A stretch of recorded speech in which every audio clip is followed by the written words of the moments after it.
The Justice Department and the FBI, along with the FCC, have teamed up to investigate a series of vile and racist text messages that you can partially see here on your screen. The anonymous texts were sent to black people in more than half a dozen states. Men, women, and even middle school students started receiving them shortly after the election.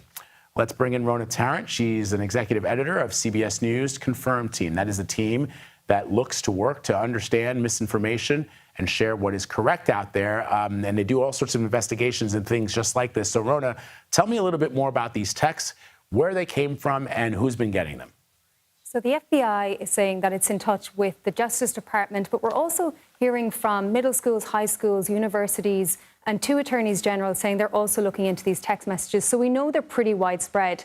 Now, just from our own reporting yesterday, we identified people in more than half a dozen states who said they had received these messages. Now, they were all Black Americans. They reported receiving almost identical language in the text as well. And what we also know is that these messages, they address people by name and also mention their locations. So the number of agencies now investigating these text messages and its origins have grown. Tell us more about what the authorities are trying to find. Well, what we know from our own reporting is we actually gathered a list of these numbers that have been sent, these messages have been sent from. We tracked them back to at least 25 different states. Now, we called them afterwards, and most of them had been disconnected by the time we got through to them. But we did manage to get through to a few that had used an anonymous texting service. So authorities are going to be working with those companies to try to track back who actually sent these messages. We also got through to one person who had sent one of these messages. They told us it was a prank before they hung up. That's interesting. Just can you describe for our viewers, Rhona, how you go about doing this? Because I think that's the key here, which is that a lot of people receive things on their devices. They receive things in email. And for some Americans who are not savvy in the ways of technology, they think that they're true.